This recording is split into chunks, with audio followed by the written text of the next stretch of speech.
नमस्ते मेरे प्रिय भाई और बहनों, आपका मेरे चैनल में बहुत-बहुत स्वागत है। और मैं 2 दिन का एडिटोरियल एक साथ लेकर आई हूँ, 18 फरवरी और 19 फरवरी। देखिए 18 फरवरी के एडिटोरियल जो थे वो इतने इम्पोर्टेंट नहीं थे, और जो बाकी की न्यूज़ थी वही जो हिजाब को लेकर के यही सब न्यूज़ थी, तो वो मुझे इतनी इम्पोर्टेंट नहीं लगी। मैं नहीं चाहती आपको 5 मिनट भी फालतू खर्च हो कि वही जो डेली की न्यूज़ है उसको ही मैं बार-बार पढूँ, इसलिए मुझे जो इम्पोर्टेंट लगा मैं बस वो लेकर आई हूँ। और आज का जो है 19 तारीख का जो न्यूज़पेपर था उसमें काफ़ी चीज़ें इंपॉर्टेंट थी, बट कल मेरी तबीयत ख़राब हो गई थी, तो इसलिए मैं नहीं लेकर आ पाई। तो उसके लिए क्षमा चाहती हूँ। तो बाकी जो जितना भी मेरे से हो सकता है मैं आप सबके लिए कर रही हूँ। कोई आपकी कमेंट हो आप नीचे लिख सकते हो। तो चलिए सबसे पहले हम शुरू करते हैं। 18 फरवरी में सिर्फ़ एक कोटेशन है जो आप किसी भी ऐसे में डाल सकते हो या फिर एथिक्स में या कहीं जीएस पेपर में, जैसे आपको भारत के बारे में बताना है। तो ये दिखाती हूँ मैं आपको। कांग्रेस के विखंडनवादी सर, ये एक एडिटोरियल था, उसमें सिर्फ़ जहाँ पे आपको ये रेड मार्क मिल रहा है, मैं दिखाती हूँ आपको, ये इतना, ये पोर्शन जो था, ये इम्पोर्टेंट लगा था भारत के नाम को लेकर के, तो ये इसको मैं चलती हूँ, बताती हूँ आपको, यहाँ से पढ़ती हूँ। देखिए, इसको आप नोट करके रख लीजिएगा, तो ऐसे में बड़ा काम आ जाएगा आपको, या फिर एथिक्स पेपर में कहीं भी, जहाँ पे भारत को नाम को लेकर है, तो वहाँ पे आप बता सकते हो। क्या है ये देखते हैं। भारत नाम ऋग्वेद में उल्लिखित है, साथ ही अ वायु पुराण में भी इन शब्दों में भारतीय सीमा का सीमांकन किया गया है। क्या लिखा है ऋग्वेद में? वायु पुराण में इदं तु मध्यम चित्रम शुभाशुभ फलदायम उत्तरम यत् समुद्रस्य हिमवन दक्षिणम चयेतम, अर्थात हिमालय के दक्षिण और दक्षिणी महासागर के उत्तर में जो भूमि स्थित है वह भारत है, इसलिए भारत नाम बहुत प्राचीन है। ठीक है? तो भारत नाम को लेकर के आप ये बात जो है एक सब प्रूफ के तौर पे, सबूत के तौर पे, कि जो भारत नाम है वो इतना प्राचीन है कि ऋग्वेद और पुराणों तक में जो है इसके बारे में लिखा हुआ है कि जो भारत नाम कोई आज का नहीं है। हाँ, इंडिया नाम ज़रूर हमारे अंग्रेज़ों ने जो दिया था, इंडिया, लेकिन भारत नाम जो भारत था, है और सदैव रहेगा। ठीक है? तो ये था। तो चलिए आगे चलते हैं। 19 फरवरी के एडिटोरियल में, 19 फरवरी में बहुत सारे न्यूज़ भी इम्पोर्टेंट थी और एडिटोरियल भी, उसके दोनों इम्पोर्टेंट एडिटोरियल आए थे। ठीक है? तो चलिए हम शुरू करते हैं। आगे बढ़ने से पहले आप लोगों से कहना चाहूँगी कि मेरे इस चैनल को सब्सक्राइब करिए। यहाँ पर आपको यूपीपीसीएस परीक्षा से संबंधित और भी कॉम्पिटिटिव एग्ज़ाम से संबंधित आपको मटेरियल मिलेंगे। वो चाहे बुक से संबंधित हो, घटना चक्र से लेकर के, और या फिर आपका हिंदी हो गया, रीज़निंग हो गया, आपका पॉलिटी हो गया, यहाँ पे सारे आपको मटेरियल मिलेंगे। और साथ ही सबसे बड़ा इम्पोर्टेंट चीज़ है कि एडिटोरियल, जो हिंदी के एडिटोरियल हैं, आपको कि यूट्यूब में सर्च करते रहोगे आपको जल्दी से चैनल नहीं मिलेंगे उसके। तो आपको यहाँ पे दैनिक जागरण के एडिटोरियल, इम्पोर्टेंट एडिटोरियल, ना कि आपको मैं 15-20 मिनट में आप सबका बर्बाद करूँ और फालतू की न्यूज़ लेकर आऊँ, ऐसा नहीं है। तो उसके लिए इन सब चीज़ों के लिए जो है आप इस चैनल को सब्सक्राइब करें, साथ ही साथ अपने दोस्तों से भी चैनल को शेयर करें। चलिए आज का हम बताते हैं कि कल के न्यूज़पेपर में सबसे पहली चीज़ बात कही गई है, भारत ने दिया तटस्थ रहने का संकेत। एक सेकेंड, ये देखिए, भारत ने दिया तटस्थ रहने का संकेत। यहाँ पे जो यूक्रेन को लेकर के बात हुई है, यूक्रेन की जो इस समय लड़ाई चल रही है, रूस, ठीक है? तो लेकर यूक्रेन को लेकर रूस व अमेरिका के बीच विवाद में भारत ने तटस्थ ही रहने के संकेत दिया है। देखिए, भारत की स्थिति इस समय ऐसी है कि ना ही वो रूस के साइड मतलब ले सकता है, ना ही यूक्रेन के, क्योंकि देखिए अमेरिका भी यहाँ बीच में है इन दोनों की लड़ाई के। तो अभी भारत को अमेरिका की भी ज़रूरत है और रसिया की भी ज़रूरत है। तो इंटरनेशनल रिलेशन के पर्सपेक्टिव से जो है ये न्यूज़ बहुत इंपॉर्टेंट है। आपसे ये क्वेश्चन भी बन सकता है कि भारत की स्थिति जो है वो क्या होनी चाहिए? ठीक है? 1 सेकंड। तो भारत की स्थिति क्या होनी चाहिए? तो ये चीज़ें जो है इम्पोर्टेंट है। तो यही पे उन्होंने कहा कि भारत को तटस्थ रहने का संकेत दिया। मौजूदा और दीर्घकालिक हितों को देखते हुए अभी भारत के लिए अमेरिका व रूस दोनों की ज़रूरत है। ऐसे में भारत किसी भी एक देश पर अभी दाँव लगाने से बचने की रणनीति अपना रहा है। कूटनीतिक स्तर पर भारत अमेरिका और रूस के साथ लगातार संपर्क में है और दोनों देशों को अपनी स्थिति साफ तौर पर बता रहा है। इस बीच यूक्रेन प्रकरण में यूरोपीय देश की अहमियत को देखते हुए भारत उनके साथ भी लगातार संपर्क बनाए रखे हुए है। विदेश मंत्री एस जयशंकर 5 दिनों की यात्रा पर जर्मनी और फ्रांस के लिए रवाना हो रहे हैं। तो मोस्ट इम्पोर्टेंट बात मैंने आपको जो बता दी है, ठीक है? तो बस ये था। आपका भारत ने दिया तटस्थ रहने का संकेत है कि ये न्यूज़ है आपकी इम्पोर्टेंट। इसके बाद आते हैं अगला है आपका प्लास्टिक कचरा से संबंधित। ये भी बहुत बहुत इंपॉर्टेंट न्यूज़ है। एनवायरमेंटल से रिलेटेड ये न्यूज़ बहुत इंपॉर्टेंट है। सरकार की पहल से कम होगा प्लास्टिक कचरा। जहाँ-जहाँ मैंने रेड मार्क कर रखा है उसे आप नोट कर लो कहीं पर, ठीक है? बाकी आप पढ़ना चाहो तो इसका जो मैं देती हूँ ये इसका स्क्रीनशॉट लेकर रख सकते हैं, ठीक है? बाकी सभी आपको पता है इस समय आपका चुनाव चल रहा है, उसी सब की न्यूज़ होती है। सिर्फ़ इम्पोर्टेंट न्यूज़ होती है मेरे चैनल पर। तो चलिए शुरू करते हैं।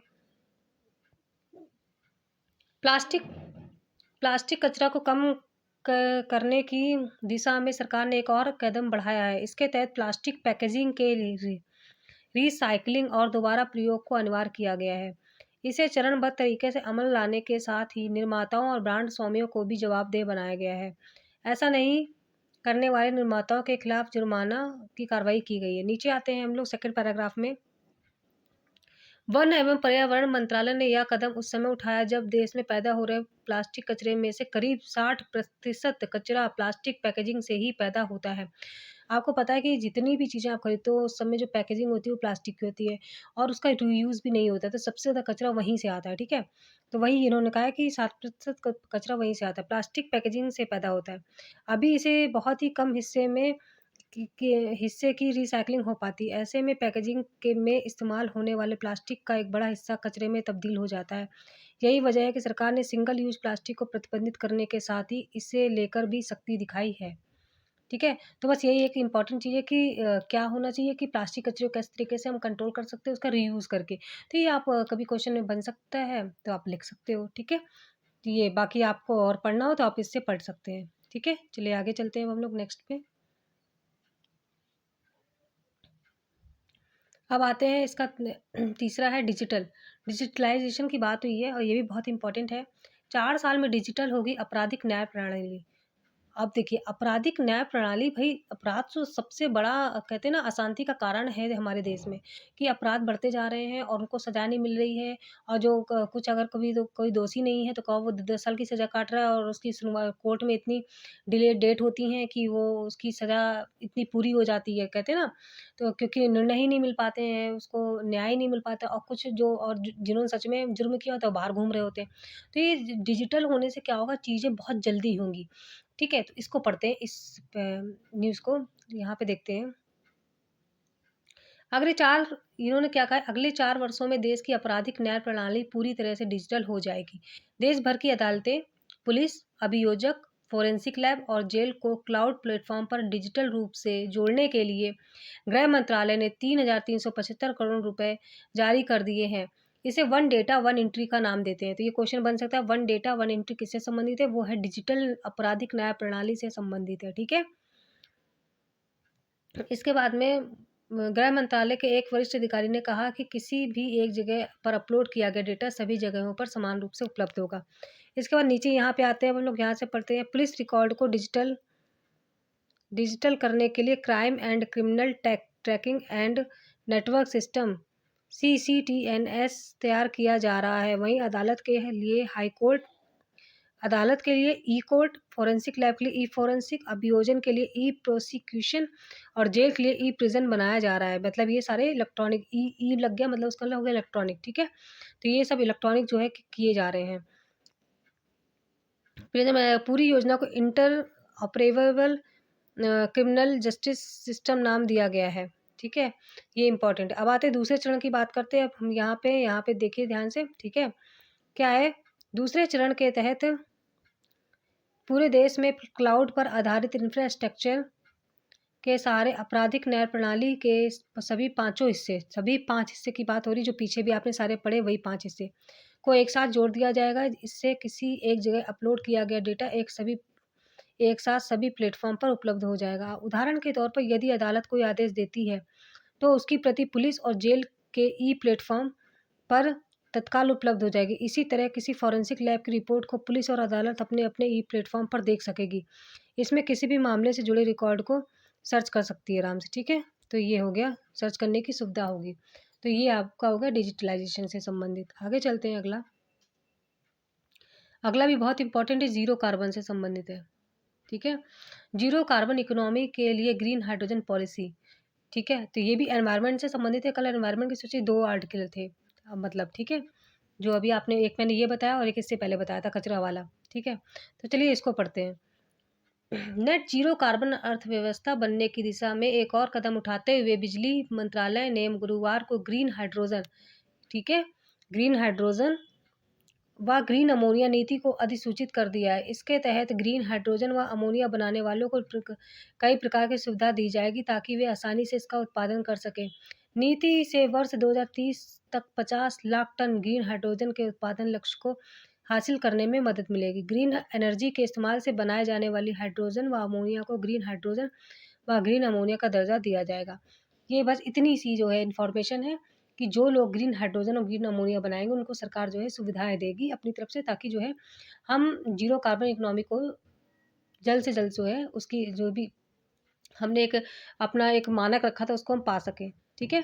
तो यहाँ पे देखिए लिखा भी हुआ है, ये देखिए आप, यहाँ पे ये देखिए, ग्रीन हाइड्रोजन व अमोनिया बनाने वालों को मिलेगी कई सुविधाएँ, 2025 तक मैन्युफैक्चरिंग शुरू करने वालों को होगा फ़ायदा, ठीक है? तो ये था पूरा आर्टिकल, आगे चलते हैं, बाकी आप अपने से पढ़ लीजिएगा।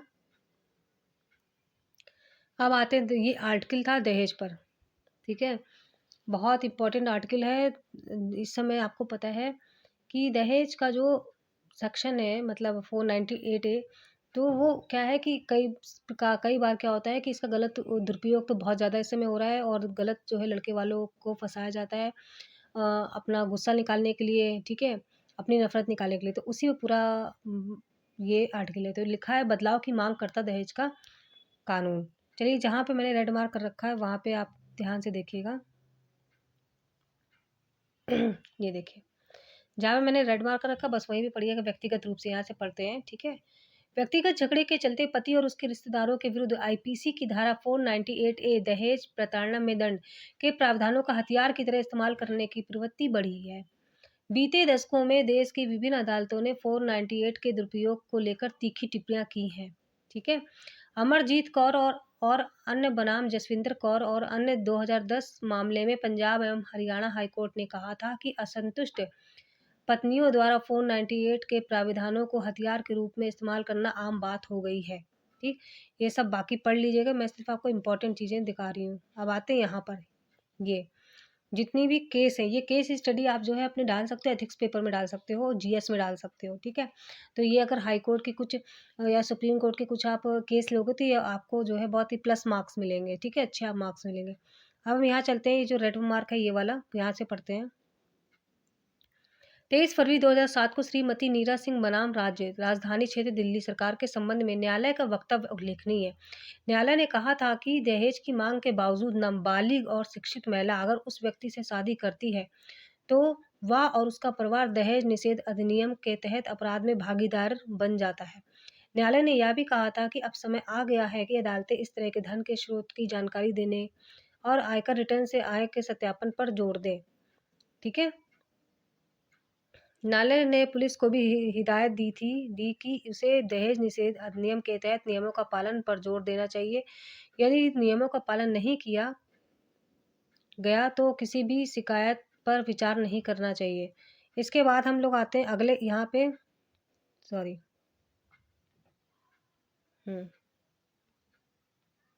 यहाँ वाले आर्टिकल पे आते हैं, ये नवंबर वाले केस पे आते हैं। यहाँ से नवंबर 2008 में नामित बनाम आरसी मामले में नोएडा की एक अदालत ने पुलिस को दहेज देने के आरोप में एक महिला और उसके माता पिता के विरुद्ध केस दर्ज करने का आदेश दिया। सबसे अधिक पीड़ादायक यह है कि झूठे आरोपों में फंसे लड़के और उसके परिवार के सदस्य वर्षों तक जेल में न्याय की प्रतीक्षा करते रहते हैं। प्रीति गुप्ता और अन्य बनाम झारखंड राज्य और अन्य 2010 मामलों में उच्चतम न्यायालय मतलब सुप्रीम कोर्ट की बात हो गई यहाँ पे, ने कहा था कि मुकदमे में बरी होने पर भी अपमान के गहरे दागों को मिटाया नहीं जा सकता।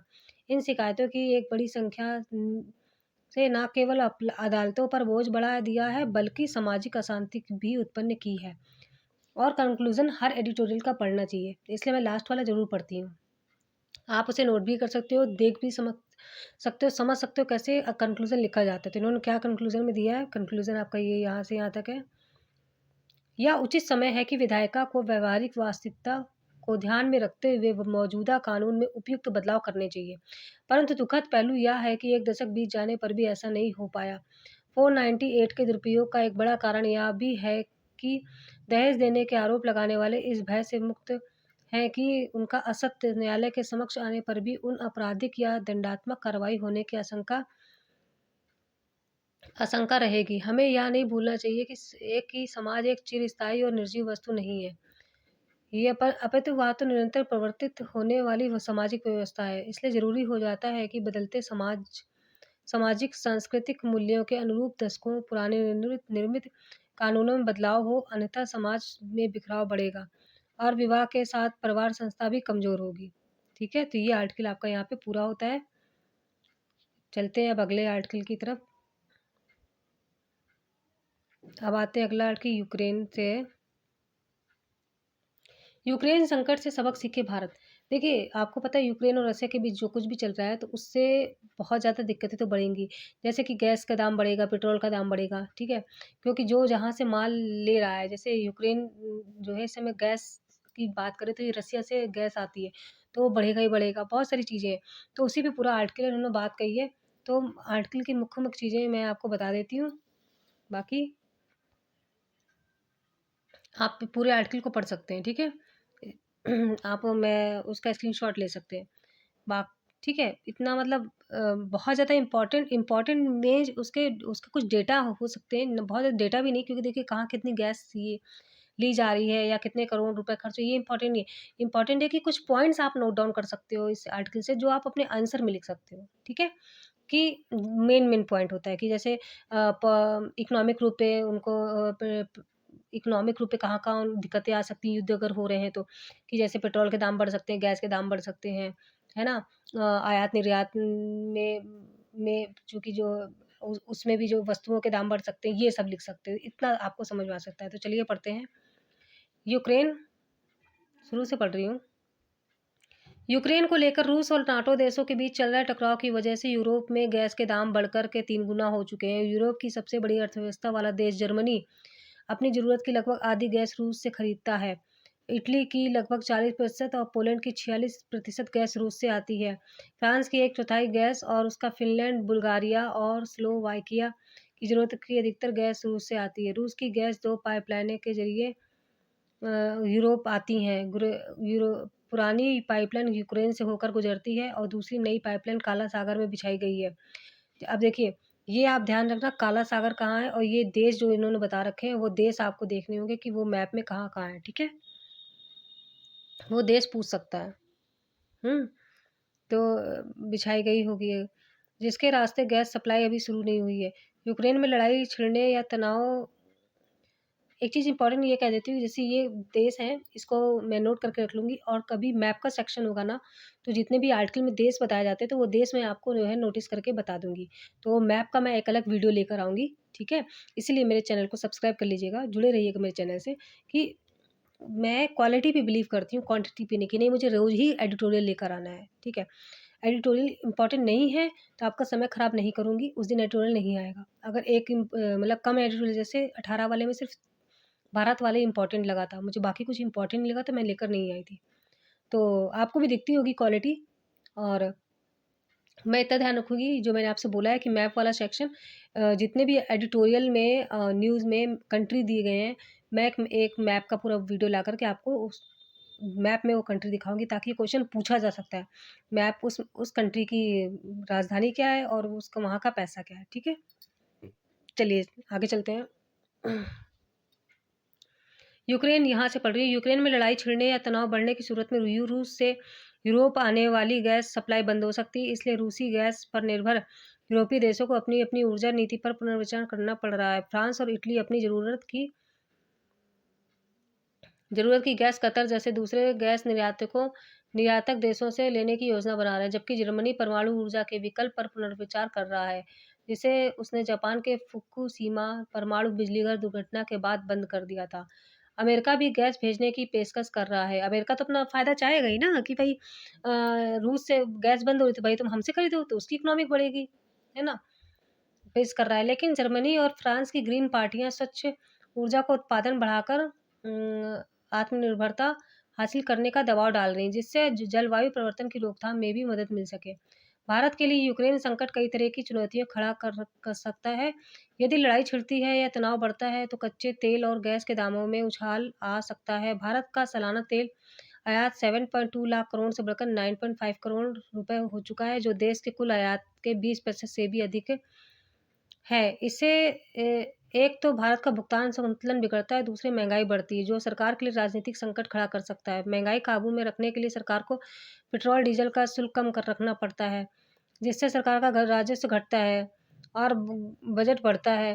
राजस्व कम मिलने की वजह सरकार के पास रसोई गैस और डीजल जैसी चीज़ों पर सब्सिडी देने की गुंजाइश कम बचती है। तेल के दाम बढ़ने का सबसे बुरा असर आर्थिक विकास की दर पर पड़ता है, जिसका स्वस्थ रहना भारत जैसे विकास उन्मुख देश के लिए आवश्यक है। पेट्रोल, डीजल और गैस के दाम बढ़ने का असर वस्तुओं के निर्माण और ढुलाई पर पड़ता है, जिससे चीज़ें महंगी होती हैं। महंगाई जिससे चीज़ें महंगी होती हैं।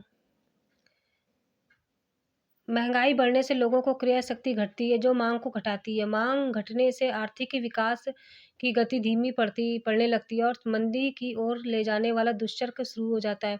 इससे बचने का एक ही रास्ता है, वह है ऊर्जा को में आत्मनिर्भरता हासिल करना। अमेरिका ने अपना तेल और गैस का उत्पादन बढ़ाकर आत्मनिर्भरता हासिल की है। भारत के पास एक तो तेल और गैस के इतने स्रोत नहीं हैं, और हो भी तो हमारे शहरों की तेजी से खराब होती है जलवायु इनका उत्पादन बढ़ाने की अनुमति नहीं देती। इसलिए भारत को स्वच्छ ऊर्जा में भारी निवेश करते हुए आत्मनिर्भरता हासिल करनी होगी।